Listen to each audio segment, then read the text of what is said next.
Good afternoon and welcome to today's Quick Bite. My name is Madeline Holzer. I'm the Education Events Specialist here at Zahn. And today we have Mr. David Avery, CDT, who's going to be discussing our topic, Achieving Consistent and Profitable Results with Proper Technique and Reliable Tooling with Tools by SSY. I do want to also let you all know that you can use the questions tab found in your toolbar. And at the end of our program, if we do have time, we will be able to address some of your questions live with David. Welcome, David. Thank you so much. It's a pleasure to be here. I want to thank Zahn for hosting this series, which I have been following and have gotten a lot of great information in watching these programs. And of course, SSY for bringing me on to support and share their message. I've just noticed on my screen as I'm staring at it that my first name is gone, and I think that probably is some psychological subliminal thing, because half the people that know me well call me Avery because it's become a very popular first name for girls and boys. But nevertheless, I'm really happy to be with you today, and I hope you can gather some valuable information from the time we'll spend together.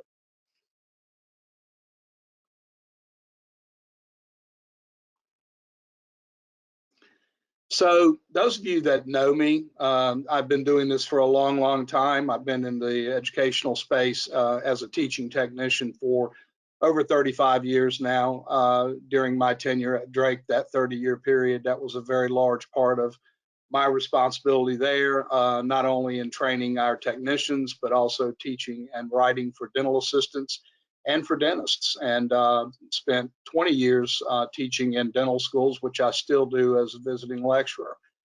So I've been educating dentists in particular for a long time about what we do, who we are, and what our value is. And as dental schools have continuously shrunk the prosthodontic aspects of their curriculums due to demands to include more and more information about evolving medical and technical concerns that are more directly related to the chair, it's really created a big vacuum and a need that we as technicians are able to fill. And many of my colleagues around the country that manage and own laboratories and work in laboratories are taking a lead role in education. And I've always felt very strongly that that is our professional responsibility.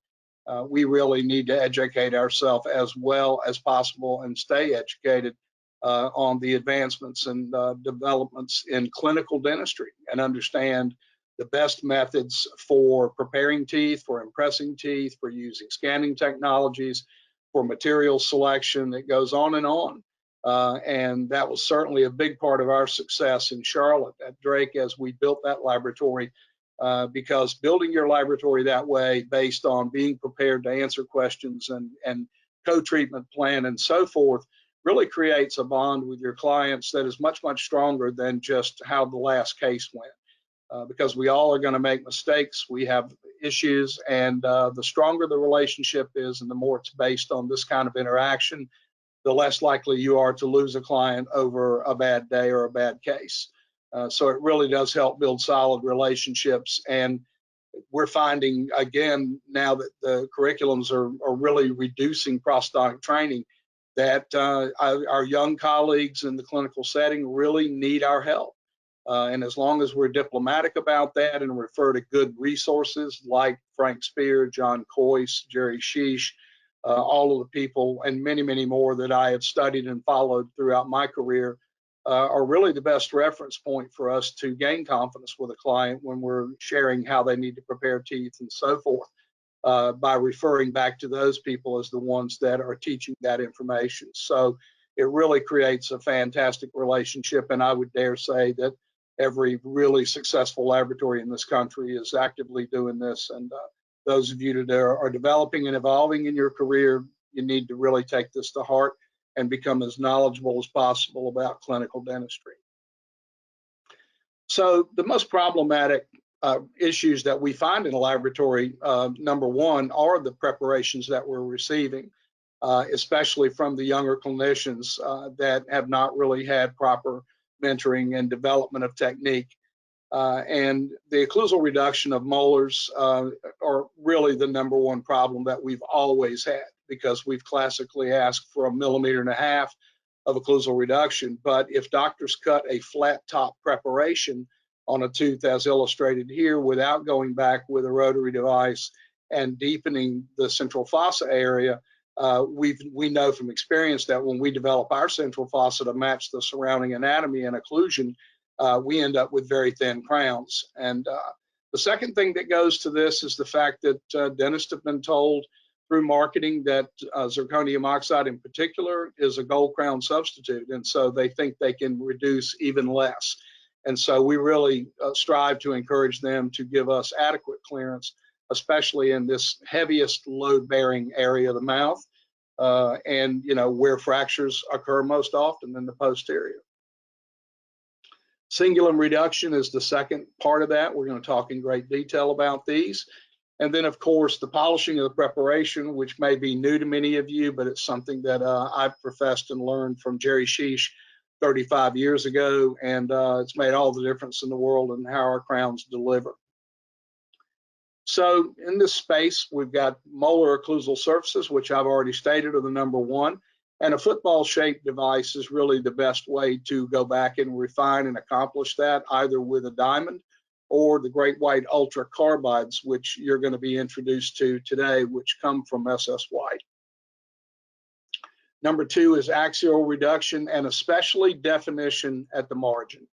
And what we're really talking about is, because of that gold crown substitute language that's out there, doctors prepare slice margins on molars in particular, because that's what they are able to do with gold crowns, because we can thin gold crowns, of course, to a knife edge, and they can burnish. But the reality is zirconium oxide has to be milled at a minimum of 0.6 of a millimeter. We in the laboratory space understand this, but the clinicians do not. And so it really is, again, our responsibility to help them better understand that for the most successful delivery of their restorations, we need a chamfer, because it allows us to mill at proper contours and not have to thin margins with rotary devices after the restorations have been centered, which of course can create microfractures in the restoration that never heal. And so the great white ultra, as illustrated here, this is really its greatest use. I have many clients and friends that prepare with diamonds, as they classically have done, but the last thing they do is they go in with this great white ultra because of its fantastic in-cutting properties that cut very smooth, and it creates a beautiful finish line, unlike a diamond, which will leave a serrated edge at that margin if they're not careful. So this is a wonderful device, and it takes about 15 seconds to go back and do this at the final stage of the preparation. And of course, cingulums and maxillary anteriors is one of my biggest pet peeves. I have a number of clients. I actively maintain 6 laboratory clients at all times, and I've been in many, many laboratories since my retirement in 2015 from Drake. And I can tell you that it's the same problem almost everywhere, and that is that in the maxillary anterior, dentists do not understand the 3 planes of lingual contour. And so when they reduce, they end up leaving us with a straight lingual surface from cingulum to incisal edge. And we really need them to go in with a rotary device, either a diamond or, again, a great white ultra that is football shaped or egg shaped, that mimics the lingual fossa of the actual tooth, so that we can get uniform reduction and are able to recreate the tooth to its original contours, not changing the guidance, not changing or damaging the incisal edges of mandibular natural teeth, and of course, not creating crowns that are too thin. And again, these images are courtesy of my good friend, Dr. Robert Lowe. So the polish prep is something that I really learned from Jerry Sheesh again 35 years ago.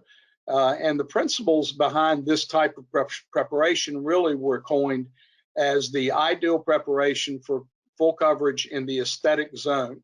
And that means when the patient has a big giant smile, sometimes it can be to the first molar. With Carly Simon, it's to the 3rd molar, right? There's massive smiles. And so we really need to make sure that we are getting good uniform preps that are smooth and have no sharp line angles. And really the major idea behind this is if doctors are taking impressions, the impression materials are spherical. And as a result, whenever the impression of a really sharp line angle, what I call crevices and sharp edges, especially on posterior teeth that have not had core buildups after the evacuation of old restorations and caries, those are really dangerous preps, because when the doctor impresses them, because the material is spherical at its molecular level, when the impression is removed from the mouth, that material rebounds to its natural state, meaning that you're getting tight-fitting crowns, you're getting crowns that don't seat well. If we create gypsum dyes in those, we are also at the risk of having those areas abrade and chip and become damaged and cause doctors to have seating issues. So if they number one, do core buildups, that helps. Number two is they just want to make sure that they go around all of the line angles and polish them and soften them up, because it definitely creates a better prep that has more chance of surviving intact in the laboratory and conventional dentistry, and even in digital dentistry when we're milling restorations. It allows us to mill restorations without extensive reduction at the line angles for drill path and drill compensation. So I think technically we understand both of those things, but it really leads to passive seating of the restorations, predictable passive seating with really good fit. And it decreases the doctor's chair time, which is what we're all interested in accomplishing. Dr. Sheesh taught me that this can be done with a white point. It can be done with a fine centered diamond. And Bob Lowe prefers to do it with a composite polisher, as shown here, to really polish the surface of that prep so that it records beautifully and the restorations fit really, really well. And just a couple of more images of what that looks like, and of course with adequate occlusal reduction. So how do we increase value to the dentist by giving them predictably efficient chair time? And the solutions are simple. It really is a matter of us communicating with them when we receive things that are inadequate or are going to compromise the results.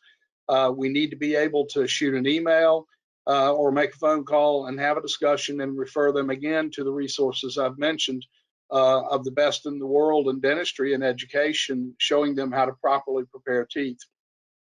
We've taken that a step further at SS White, and Dr. Lowe and I developed and delivered for the Apex Lab Group our first virtual, live, hands-on preparation course for a group of their clinicians. And SS White is the one that's carrying the freight on this, and essentially we put it out there for the laboratory to invite their clients. They receive diamonds, great white ultra carbides, dentiform models, and a prep guide. And then we go on live, and it takes 90 minutes to do the course. And they, of course, receive CE credit. So again, back to these solutions, it's really our responsibility to educate and use SS White web-based tutorials and literature, which I'll show you in a second. You can get samples sent to you from SS White to distribute to your clients for the carbides, the great white ultra carbides. And that is a process that we used in Charlotte, and many of my friends around the country I know do, with impression trays, double arch impression trays, edentulous impression trays, recommendations on impression materials, and of course rotary devices. All things designed to get what we need and make sure things go smoothly at delivery. And then finally, you can have preparation kits customized from SS White with your laboratory logo in the burr block itself to give to your clients as part of a promotion for new business with X number of crowns, free burr block, however you want to do that. It's a very common marketing strategy in the industry, and one that I highly recommend you do, because as we go further and further down the line, this becomes a more crucial issue for us to support our clients on. This is an image of the preparation guide that was developed from the course. It is very detailed and step by step, but once the doctor has done this and followed it a few times, they'll have it down, because it's actually very, very straightforward. So in the space of cam burrs, there are a number of competitors out there. There's a lot of players in the market, but we all have realized, I'm sure by now, that diamond coated really is where we need to be for the best performance for our zirconia products. And SS White's newly developed over the last year Dura-Dye cam milling burrs are fantastic. I tested them with a number of my laboratories about a year ago and continue to have laboratories around the country trying these, all finding the same results. And that is that we are finding with the 2 millimeter burr, we are getting upwards of 800 units out of that. And also the feedback that we're receiving, as quoted from Brian Burkhart at Drake on the bottom right side of your screen, is that they cut extremely smooth and the margins are fantastic. So they last a long time. They perform extremely well until they're ready to be changed.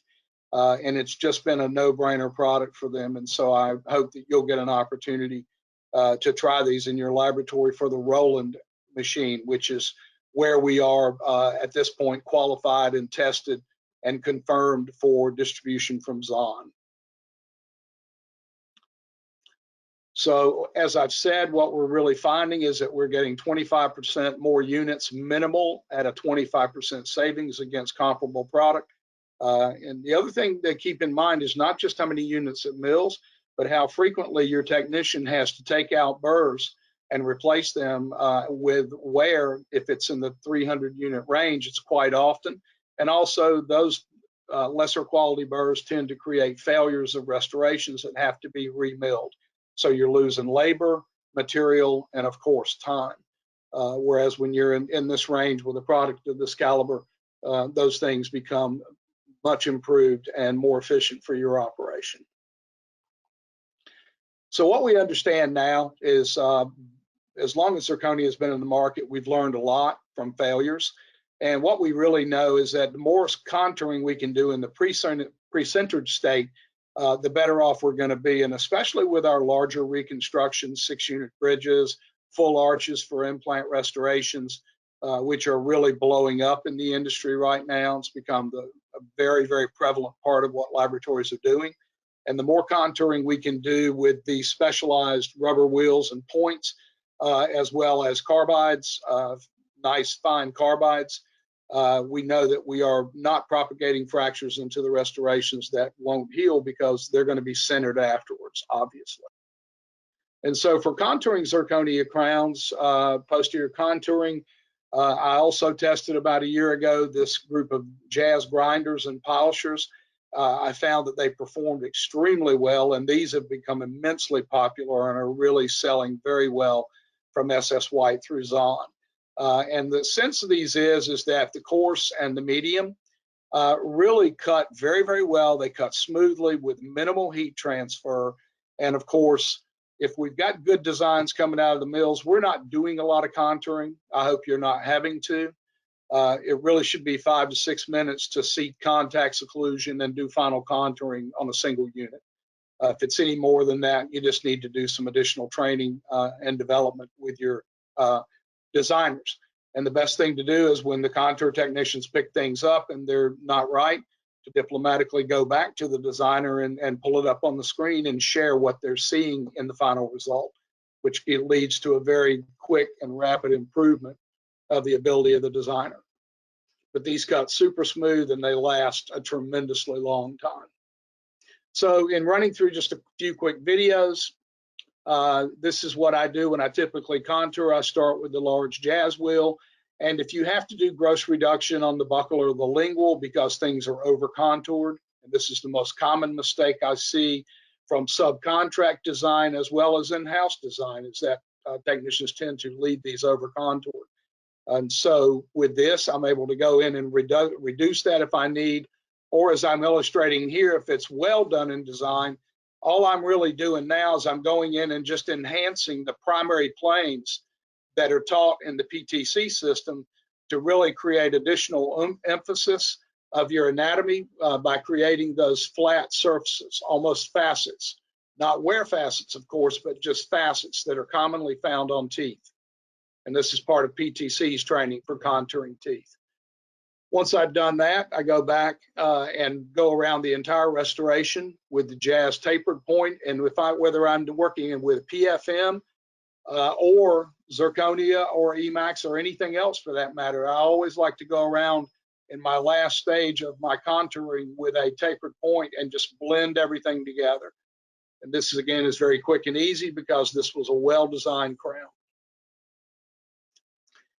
Once that's accomplished, because these devices cut so smoothly, we're able to go to polishing, and these jazz polishers that were created specifically for lithium disilicate and for zirconia, again, work extremely well, and they have great longevity and life.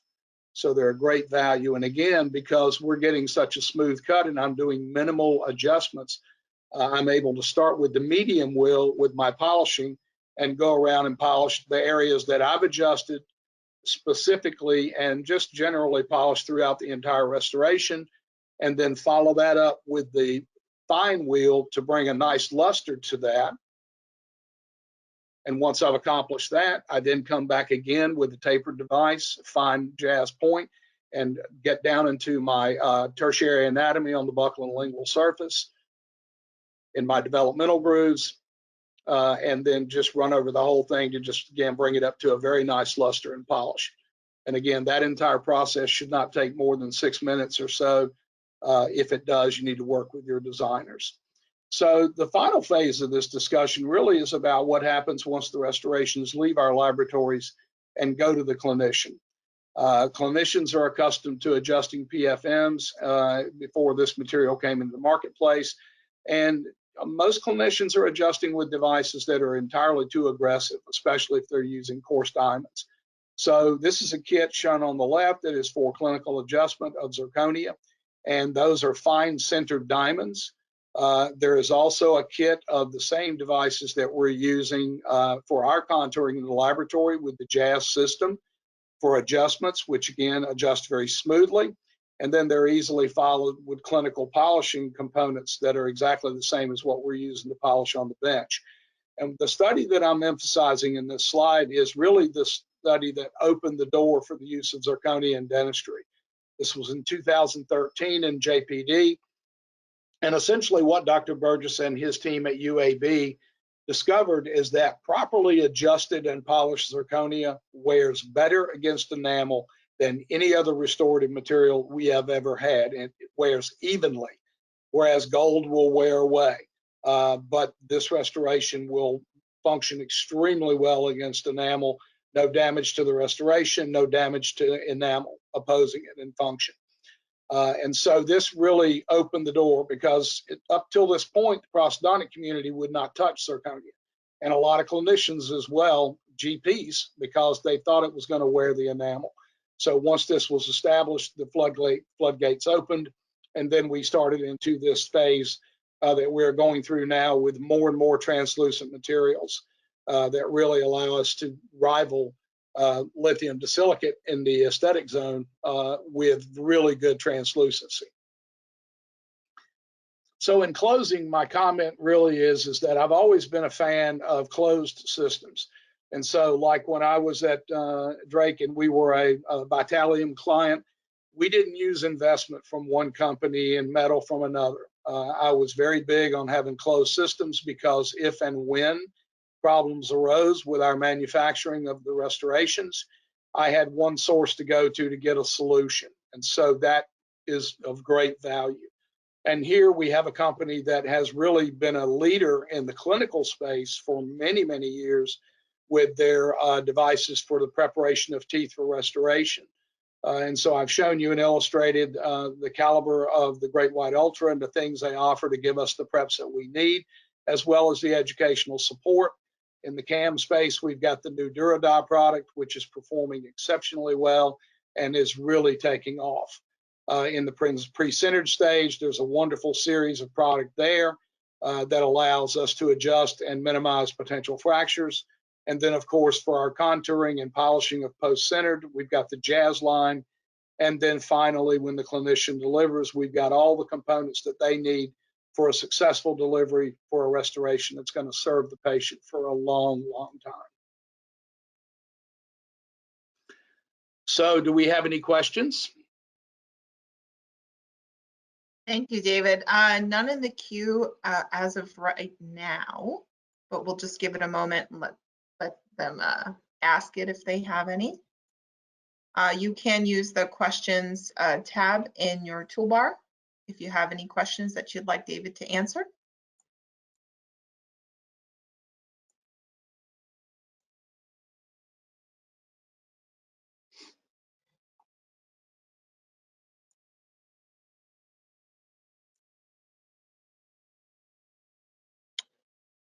All right, do the mill burrs come in carbide and diamond coated? They come coated and uncoated, and I would recommend the coated for carbide, but for wax and PMMA, I would trust the uncoated because they perform very well in that space. Although PMMA is pretty aggressive on these burrs, and so depending on the results you're getting with uncoated, if it's not to your satisfaction, of course, the coated work exceptionally well for that as well. And PMMA is an area that is exploding in our industry. There are so many ways for us to use that as a diagnostic try-in for big reconstructions. So that's something to keep in mind. Thank you. No other questions at this time. We'd like to thank you all for joining today's Quick Bite, and thank you, David, for your presentation today. And we look forward to seeing you on the next Quick Bite.